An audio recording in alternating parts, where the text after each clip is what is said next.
A few years ago, I had a dog-sitting business with regular clients. One of those regular clients was a lady with a big nice house.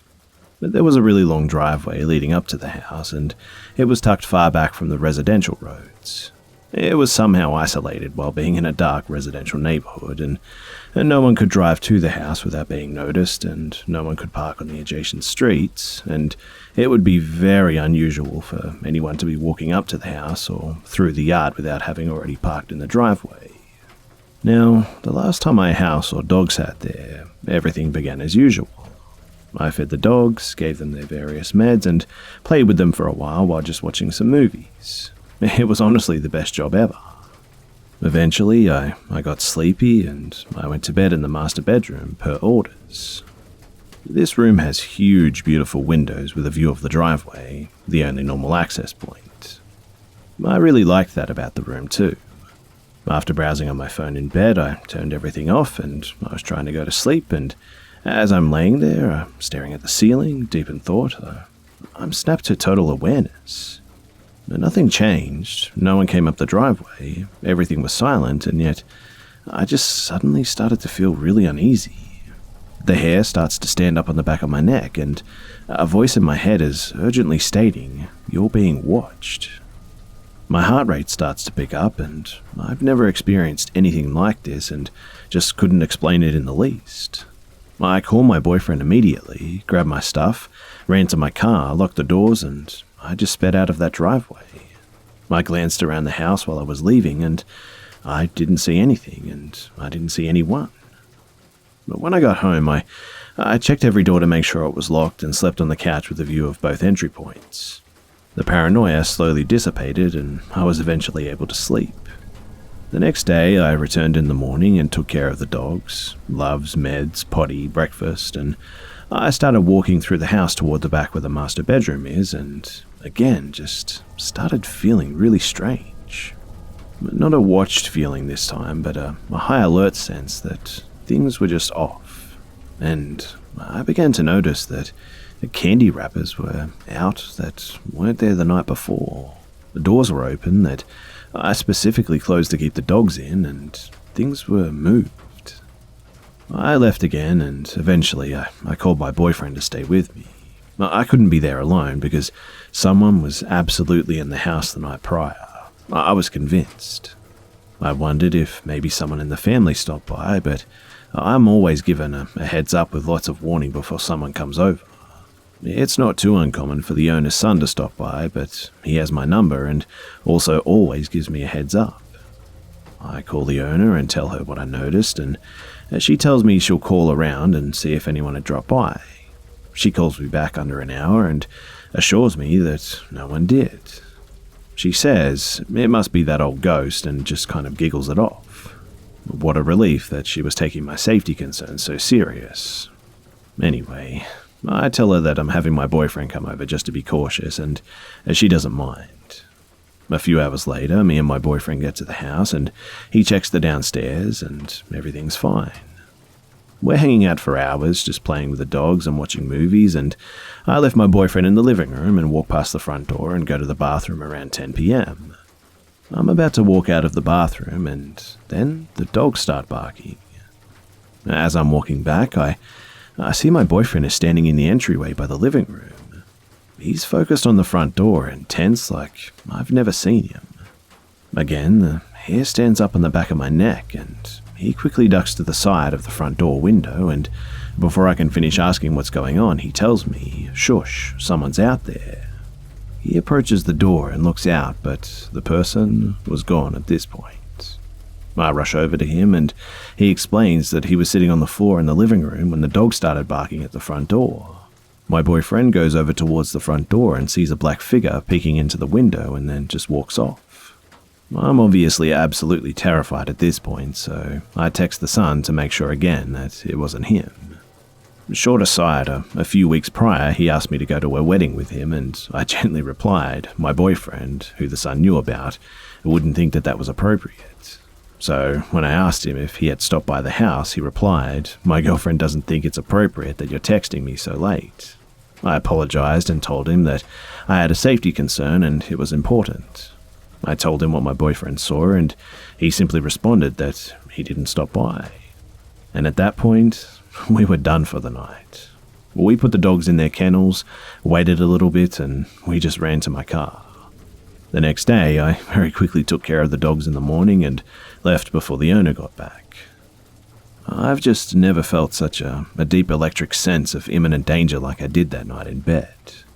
That was just way too much, and when the owner asked me back a few months later, though I desperately needed the money, I was a broke student, I just politely declined.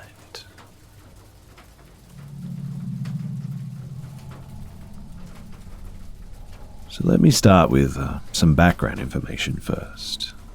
So my mum and dad have been serving as missionaries in Ecuador for many years and currently are serving in a spiritual stronghold in a small town on the coast. My parents, in all the years as missionaries, haven't really encountered many paranormal experiences, but there was one out of two experiences that kind of freaked out my dad. This story began around the time my brother was 6 and I was just a newborn. My dad was driving the family home when my mum wanted to pull over to a small shop that was owned by a woman. This woman was selling homemade household items such as woven bread baskets, carved wooden sculptures, blankets, all that sort of stuff. My mum spotted a small doll that looked like an Otavalo woman, one of the indigenous people groups of Ecuador, and she bought it and showed it to my dad.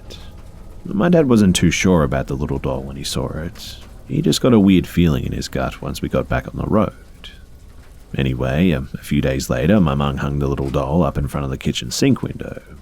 My dad still had that feeling in his gut too, but he just continued to ignore it. As the day turned into night, my dad woke up from his sleep and glanced at the clock. It was 1 a.m. and he decided to go to the kitchen to get a cold glass of water as he was thirsty. As he entered the kitchen, he paused and just stared at the doll hanging in front of the window.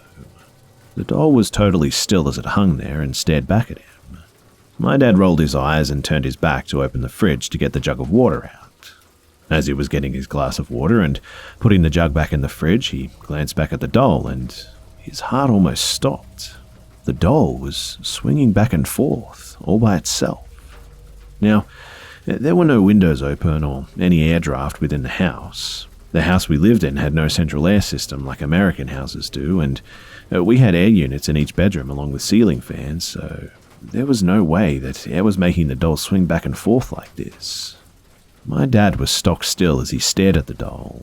The doll swinging started to pick up its pace and then just started violently spinning around in circles. My dad thought that it was actually going to fly off or break the string that it was hanging from. As the spinning around progressed, my dad remembered not to be afraid of such things, and he literally drank from his glass of water and walked out of the kitchen calmly, even though his heart was beating like crazy. He didn't want fear to be picked up by the doll, and as he walked back to the bedroom where my mum was, he prayed and asked God for protection, and he also checked on me and my brother before going to bed. The following morning, he told my mum what he experienced, and my mum was honestly horrified. That very day, they took down the doll, prayed over against any evil that was within the doll, and wrapped it up in several plastic bags just before throwing it away in the trash that was going to be taken out that day. But since that experience, my parents are much more careful with what they bring into their home, and if they do buy a decoration off the street or something, they always pray over it to cast out any evil spirits that might be lurking inside.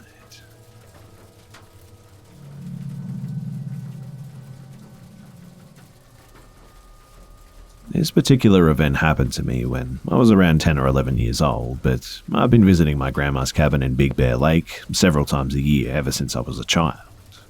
This isn't the first paranormal event that I've experienced there, but it's definitely the most memorable. So, a little backstory first. My grandma's cabin sits at the end of a cul-de-sac right at the edge of a vast and mostly unpopulated, aside from a few other cabins, stretch of forest.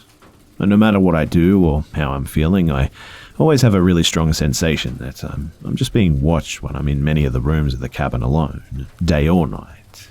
I've seen shadow creatures many times in this cabin, have heard strange knocking and whispers, and just generally feel like there's something else living with us there.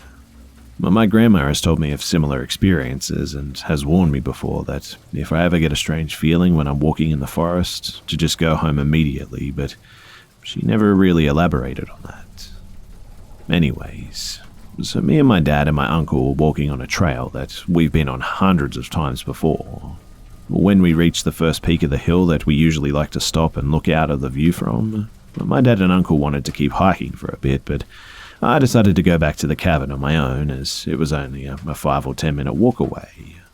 I head down the usual path that I go on, not thinking too much about it, when I realize that I have no idea where I am. What I mean by this too is that everything looked the same as usual, but something was just wrong. The normal path was different in a way that I just can't really explain. It seemed to be just 10 times as long as usual, and everything was just dead silent. There was absolutely no wildlife around me, and not even a squirrel sound. I kept having all of these really morbid thoughts coming into my head as well about how I was lost forever, or how some sort of creature was going to swoop me up. Every 10 minutes or so, I would end up at a part of the trail that I definitely recognized, but only to be in a completely alien area moments later. The path kept winding and winding downhill, and the sun was setting rapidly as well. I had to have been walking in the direction of the cabin for at least more than an hour, because I remember I kept checking my watch and panicking. At this point, I just accepted that I was lost. But I finally made it down to the street and was relieved to be able to orient myself, but it was only one street away from the cabin, although I should have been way further away. I was expecting my father and uncle to be home by now, and for my parents to be worried sick about me being gone so long, but instead my mum asked me why I came back so soon. I asked my dad how long they were out as well, and they said that they'd only walked maybe 15 minutes longer from when I left them, which was completely impossible. I don't know if I'm just reading too much into this and if I was just a kid with different perceptions, but something just definitely felt very off about the whole ordeal.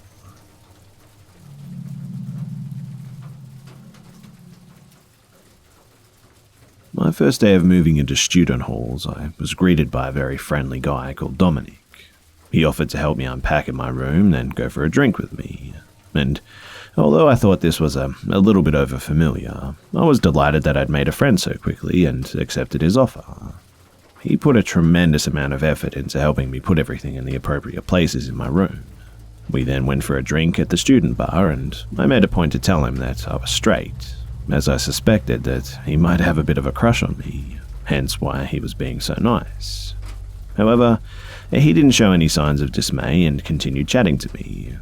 I liked him a lot too. He was very intelligent and interesting to talk to, and I was really pleased that I had a new friend already. I was worried for quite some time that I'd be lonely in the dorm rooms. He didn't live in the same building as me, mind you. He just lived across the street a bit. I was studying creative writing and he was studying business, but we started to hang out a lot. Although I liked Dominic, I did start to find him a little bit overbearing. He would send me texts and message me on Facebook all the time and would get upset if I didn't reply, even if it was only for about 5 minutes. He would always want to know what I was doing, and if I disappeared off of Facebook for a while, he would want to know where I'd been all day. One time, I even sent him a text mentioning that I was on a train, and he texted back, "Why are you on a train? Why am I not invited to wherever you're going?" I was on my way to my part-time job, mind you. I also made quite a few other friends, and he would always show visible signs of displeasure whenever they were around, and whenever I talked to him about them, he would tell me that he disliked them and that I shouldn't trust them. He was very possessive, and I personally can't stand clingy friends, so I just tried to distance myself from him for a bit, but the more I pulled away, the tighter he held. I still hung out with him and still cared about him, but I was starting to worry about where this friendship was going. I was pretty sure that this guy had a crush on me, and soon my suspicions were confirmed. I met this girl at a party that I went to called Anne and asked her out on a date. She accepted, and I was really thrilled and told Dominic about it, and the second I told him, his face fell. He asked me, sounding very worried, "Why are you going on a date with her?" I said, Well, 'cause I want to. He said, but I'm going to be jealous. Please don't go, it'll hurt me. You wouldn't want to hurt me, right? I'm your best friend. I had never actually told him that he was my best friend before, and I found the way that he was acting now both annoying and a little bit creepy. I said, I'm sorry, but I told you I was straight before, Dominic. We can still be friends, but I'm not going to stop dating just for you. He remained sulky and miserable for the rest of the night, and I just told myself that he'd have to accept it and get over it soon. But when I was on a date with Anna, I kept getting phone calls from an unknown number. I answered at first, but I couldn't hear anything on the other end. It was just as though someone was listening. I started to ignore the calls, but you would not believe how frequently they were coming in. But they were coming in non-stop, and I couldn't even tell the time because they seriously just wouldn't stop. I had to put my phone on airplane mode, and after about an hour of my phone in airplane mode, I switched airplane mode off, but the very second I did, the calls came in again. Although I was unnerved, I enjoyed my date with Anna and we agreed to meet up again. When I got home from the date, Dominic was waiting right outside of my dorm, his phone in hand. He asked, "How was your date? Do you like her?" sounding miserable. I told him, "Yeah, I do. Was that you that kept calling me?" He said no, but he was obviously lying, and then said, "But anyway, I've been waiting to tell you. I hear Anna's a massive hoe. She sleeps around with loads of guys and you should stay away. She'll break your heart." Anna had no mutual connections with Dominic, so I asked him how he possibly could know about this. He just told me that he'd done his research, and I was angered and told him that it was none of his business and that I'd find out for myself. And at this point, he started crying and saying how he was just worried about me and stormed off. I think that he was hoping that I'd follow him, but I didn't, and I just went to my room, angry that he would try to interfere with my life like this. I've had unrequited crushes on friends before, but if they don't feel the same, I never try to force it, but Dominic only got worse. When I got back to my student room, Dominic had sent me screenshots on Facebook of a conversation that he'd allegedly had with Anna. The messages showed her boasting to him about how she was using me and how she was planning to break my heart. Obviously, this didn't ring true at all because, one, how would she even know who Dominic was and why would she message him? And two, why would she tell a friend of mine so openly what her plans for me were when he would obviously show me? I demanded that he show me the conversation from Anna on his computer screen with me there, but he told me that he had deleted the conversations because they were too upsetting for him to read. I knew right there and then that Dominic was deliberately trying to ruin my relationship with Anna through incredibly deceitful and despicable means, and I told him that I wasn't interested in him, that I would never be, and that he better stop right now. He told me that I was being a terrible friend and that all he was doing was trying to look out for me and that he couldn't believe I was believing a stranger over him. I was seriously angry at this point with the way that he was selfishly trying to manipulate me now and blocked him on social media. He started sending me constant texts and calling me non-stop every day, telling me things like he was so depressed over me that he started to take heroin and that he was contemplating killing himself, basically just trying to make me worry. He would also constantly send me texts saying that he knew Anna was cheating on me. Me and her started dating properly at this point, and that I had to come to my senses. He was creeping me out so much that I went to stay with my parents for a bit, as I wasn't comfortable living in the same area as him. I had to block his number because the phone calls were so constant as well.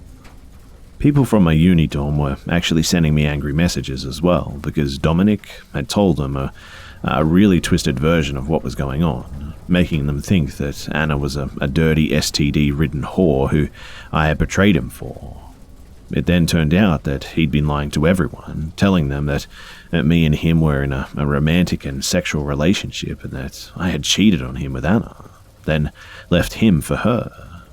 I furiously set everyone straight, told them that I had never been in a relationship with Dominic and that everything he'd told them about Anna was a complete lie. Most people believed me too, although it took a while to convince everyone that Dominic was the liar. He was really manipulative, and Although a lot of his lies were just ludicrous, he was very good at making himself sound legit. I decided to go back to my uni dorm after a while, as it was inconvenient for me to stay at my parents' while at uni. Their house was just too far away from it, and I arrived back there quite late, as I really didn't want to run into Dominic. I was so angry with him, and I had a new girlfriend and studies to think about. Yet, because of his stupid obsession and harassment, he was now all I could think about. In a very twisted way, I think that this was exactly what he wanted too. Positively or negatively, he wanted me thinking about him non-stop. When I got back, I lay down on my bed, and I was just thinking about what to do when suddenly there was a huge smash. A brick came flying through my window. I honestly jumped a mile and rolled over to the side of my bed, hiding there for a moment, thinking that it was burglars coming in or something, but nothing more happened. Once I got over the shock, I cautiously stepped over the broken glass and tried to look out the window, and that's when I got a phone call off of a number that I didn't recognize. I answered it, and it was Dominic, and you will not believe what he said. He shouted at me that I just saw Anna throw a brick through my window and run. I told you she was bad news. You should have listened to me. I told you. You would not believe the rage that I felt. I was so angry and I couldn't even speak for a moment. But then I just exploded. I screamed at him that I knew it was him and I was calling the police right now. He tried to protest, but I hung up on him and I immediately called them. When they arrived, Dominic was not in his room, but when it was opened, a large stash of illegal drugs was found there, and the manager of my student halls assured me that he'd be getting kicked out for this and that the police said that they'd be getting in touch with him. And after this, I never saw Dominic again. I changed my phone number and never unblocked him on social media. A couple of times, I have to admit I was tempted to out of just sheer curiosity, but decided that it just wasn't worth it. I think he dropped out of uni, but I don't know exactly what happened to him. My relationship with Anna didn't last as well. She was never quite clear on why she ended it, but I actually suspect that Dominic's freakish behavior may have actually scared her off, even though it wasn't my fault. But, well, life goes on, right?